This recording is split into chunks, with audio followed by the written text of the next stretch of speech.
Welcome to 9 Bob Note with Paul Isles-Rush and Ken Moss.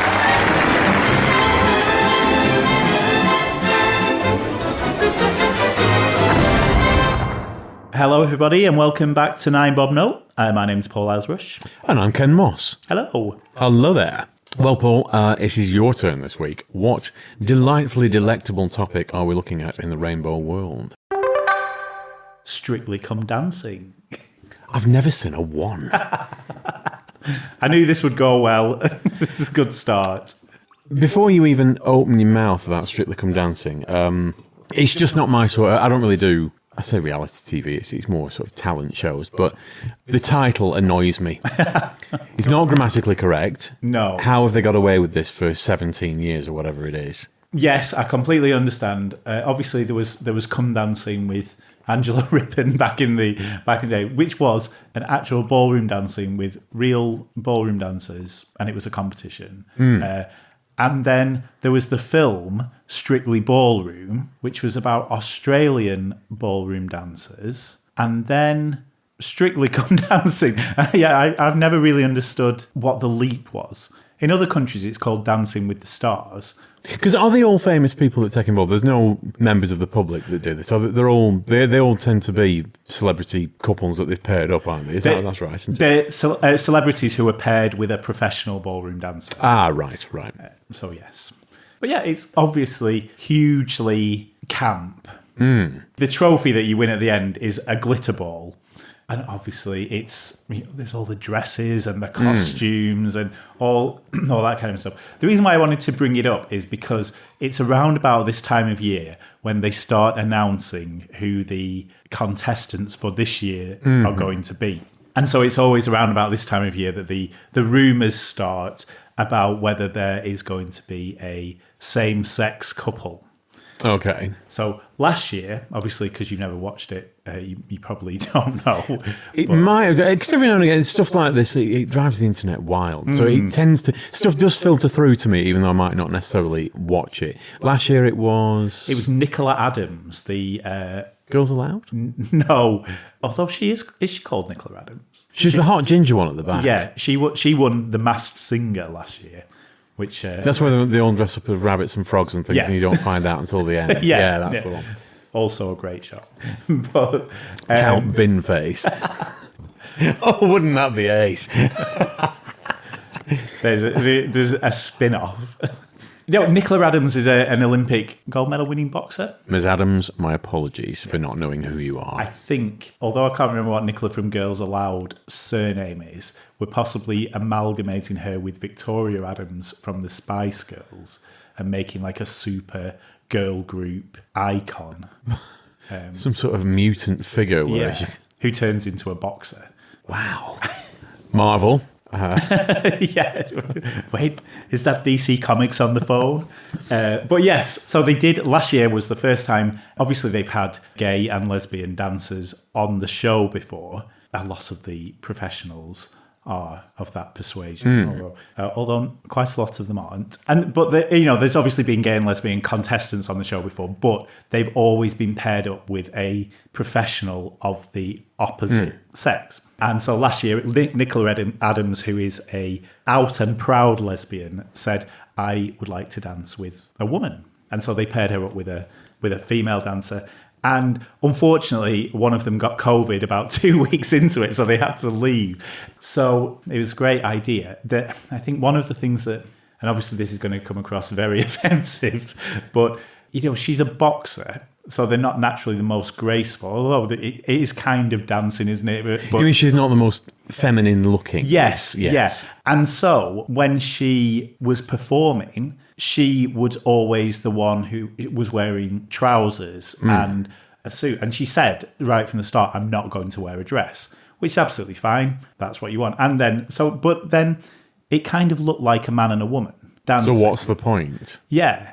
But although there was at one point where the professional dancer also wore a suit, so then it looked like two men dancing. But it I understood it because, it was saying, look, this is the first same-sex couple that we've had.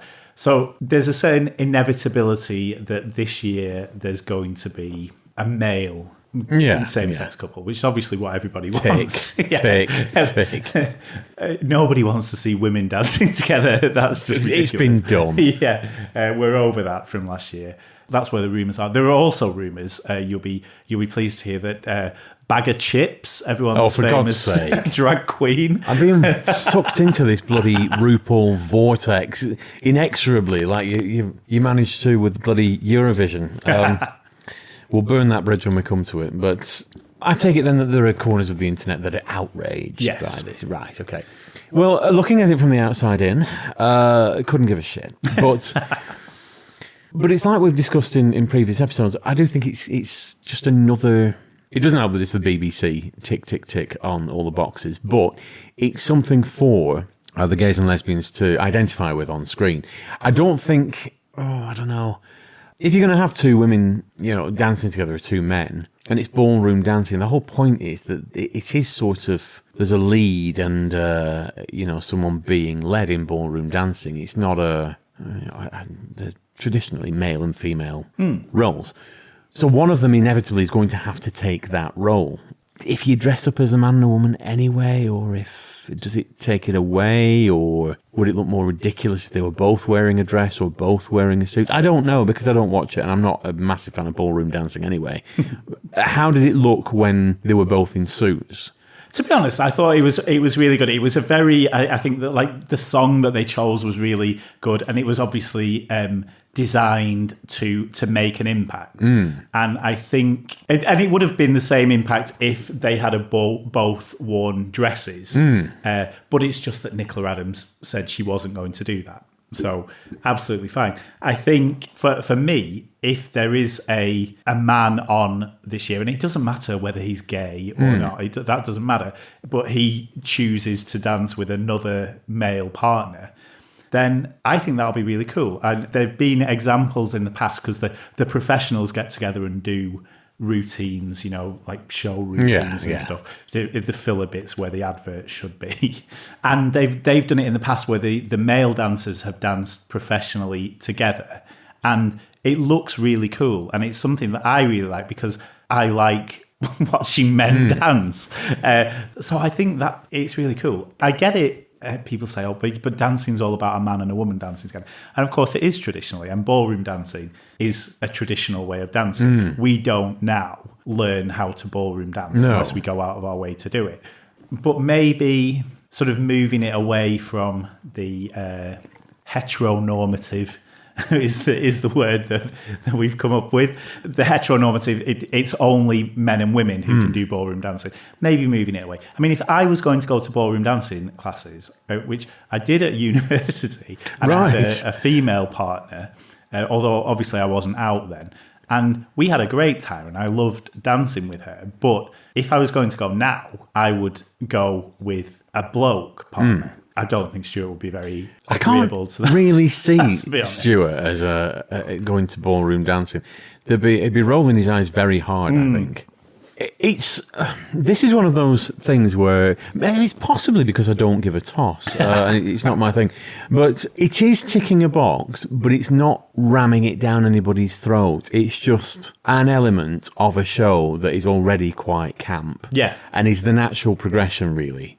There is a big kickback, and again, particularly towards BBC stuff, where a character or a contestant or a participant has just been crowbarred in to tick a box rather than it being a natural progression. I think you're right that having never seen a one, but I think that it does seem likely that having done it once, the logical thing is to do it every series from now on and mix it up a little bit. The danger comes when you start straying too far down that line, where every couple's got to be different from every other couple. So you might have we'll have a black couple. We've never had an all black couple. We'll have a gay couple and a lesbian couple. We better have a trans couple, and we better have somebody with disability, somebody who's autistic or whatever. And all of a sudden it becomes basically like Big Brother did. A bit of a freak show, because Big Brother did. It started out as a really nice social experiment where you had a lot of just a group of people put together in a scenario and saw how it works. But you start from the second series onwards, they had to start, right, they had Brian Dowling in, who everybody remembers for being outrageously camp, this first gay contestant and all this, or openly. And then afterwards, it started, right, we've done that, what else can we do? What else can we do? Where else can we go? And you go so far away from what it originally was that it bombs. Yeah. Because how far can we push it? And once you've pushed it, there's only so far you can go before you have to start dropping in gimmicks. And I didn't mean freak show to sound offensive to gays and trans and what have you, but you know what I mean. It stops being about let's try and include people and starts being more how far can we go with this? Who's they start getting somebody involved who is just completely outrageous and likely to be. Yeah. Do you know what I mean? I don't know. No, absolutely. And it's a dancing competition, and although you always get your. I don't like to use the word novelty act when I'm talking about Anne Widdecombe because she's a hateful bitch who should be dead. But she was on it. And, there was never any chance that she was going to be any good. She's never been any good at anything apart from being a hateful bitch. But they got her on just so that people could laugh at her. And we did laugh at her and hope that she would die. Sadly, she's still with us. But again, is that really the best form of it? This is why I don't watch things like The X Factor, because I know that, you get to, well, the early shows, because I've seen, or I've certainly been in the room when, my ex-partner she would watch them religiously, and it was basically just laughing at the freaks and laughing at the novelty acts and laughing at people that were there to be laughed at. I don't find that very kind. I don't find, and then you'd get to the end where inevitably, whether they were talented or not, all the pretty ones would be at the end. So inevitably it sifts out the freaks or the aberrations or the ones that aren't, in air quotes, normal, and you end up inevitably anyway with the pretty ones. Or you go the other way where people don't vote for the talented ones, they're urged to vote for the underdog. So it stops again being about talent. It's voting for, we should vote for them because, that's the right thing to do. It stops being about that. So if you're going to go down that route, I think what would be more progressive actually would be to have a gay Strictly Come Dancing as a completely separate show. And you could really run with that. I mean, crikey, how camp could you go with that? You've talked endlessly about RuPaul's Drag Race. I've seen fragments and it's sort of bled into my life in little... That seems like the most outrageous show in the world, but it's massively popular. But across the spectrum, not just with the gay community. Yeah. So you could take the Strictly format, make a gay version of that, and just go to town on it if that's what you want. But I think the problems that you have in this scenario, we are thinking a long way down the line. It's nowhere near this. It's just you've just had a same-sex couple in once, and now we've hypothetically turned it into this horror of a mismatched show that won't appeal to anybody. But imagine, how positive that could be if you had a specifically, a spin-off show that was specifically for ballroom dancing's never been done this way. Let's take this as an idea and run with it. Yeah, I think it's definitely... that's one of the things I like about Strictly rather than some of the others is there isn't that element of cruelty. I mean... They do get people on who you can sort of see from the beginning aren't going to be very good. John Sargent, he was on it. Well, I know he was on it, yes. Yeah, and Ed Balls. I thought he was... Well, the thing is, they got him on sort of expecting him to be terrible. And he was fairly bad, but... the way that he sort of presented himself and the routines they put him in, it was quite popular. So he got quite far in the competition. But then you don't always get the pretty ones who win. People vote for the ones who actually do well. So last year, Bill Bailey won. Really? Yeah, and they signed him up, and nobody expected... obviously he's a very talented musician, so they expected him to have rhythm. But, you sort of look at him and you think, come on. But he did brilliantly. And he didn't win because people thought it would be funny if Bill Bailey won. He won because he was really good. And he started off as not a very good dancer. And in the final, he was brilliant. But yeah, I agree. We do have to be careful. But there's the argument about you're not choosing a partner to dance with who, they're not a life partner. It's someone who you dance with. You don't have to be romantically involved with them. So why can't a gay man dance with a woman? And that's absolutely fine. But then why should they, if they just prefer to dance with a man? So maybe just pick people not because of their sexuality or because of disability, or obviously we're kind of running out of celebrities anyway. But sometimes you get ones who aren't very well known and they're the surprise hit. So maybe you get them on and ask them, do you want to dance with a man or woman professional dancer? But then obviously temper that with the fact that we can't have all the women dancing with women and all the men dancing with men, because then we've gone too far the opposite way. I think that's the problem. It's taking something with... I wouldn't like to bring any other example in at this point, but it's taking something that has got a formula that works and we'll change it just because we can. And all of a sudden, you've gone so far away from what it was that people are turning off in droves rather than... I have no problem with the odd experimentation here and there and just sort of pushing the envelope and we'll try this, we'll try that. But if you get hold of something and that's firmly established and then try and change it out of all recognition just because you can, not necessarily the best thing to do. Yeah.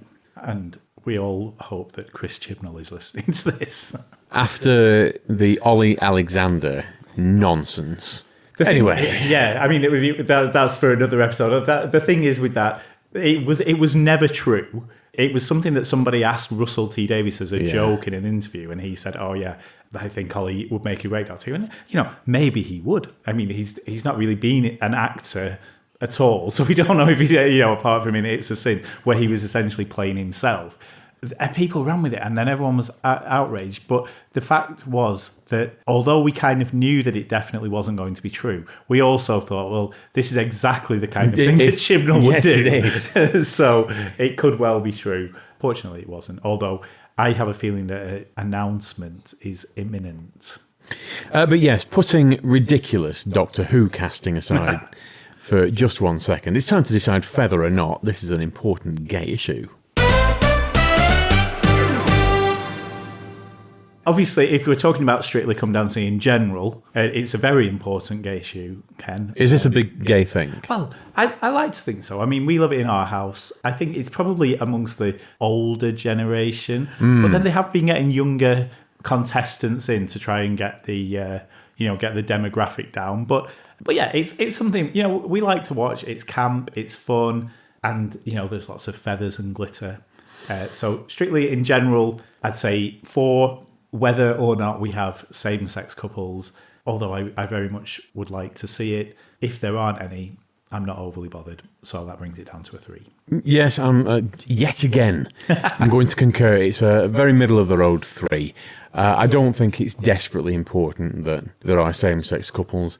On the other hand, it's doing something different with the format. I just don't... just tread carefully, boys and girls, because don't try and change a formula just because you can. Yeah, and a quick attention grab, because within a couple of years you find that it's completely a million miles away from what made it a winning formula to start with.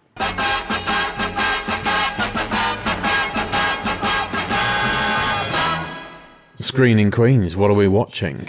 Well, I suppose going back to what we were talking about earlier on, the ridiculous title of the show, where there's probably not very many old episodes of Come Dancing with Angela Rippon around. Although the Morecambe and Wise featuring Angela Rippon. What about Strictly Ballroom? Have you ever seen that? No, I haven't. What's the basic premise of the film without giving it away? Well, it's a good job that you added that, because I haven't seen it for about 20 years. It's basically about ballroom dancing in Australia.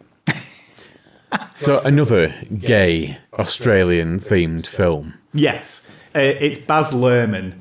Right. The Moulin Rouge. Yes. Sort of, it's the first of his Red Curtain trilogy, I think it's called. Oh, you'll know more about that. Which is that and Moulin Rouge and another film.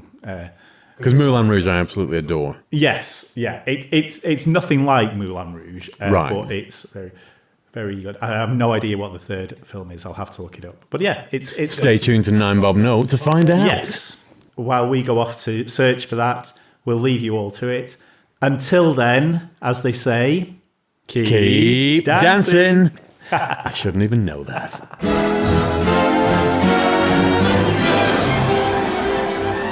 9 Bob Note featured Paul Isles Rush and Ken Moss. Title music was by Mark Scheiman, and the program was produced by Maverick Productions.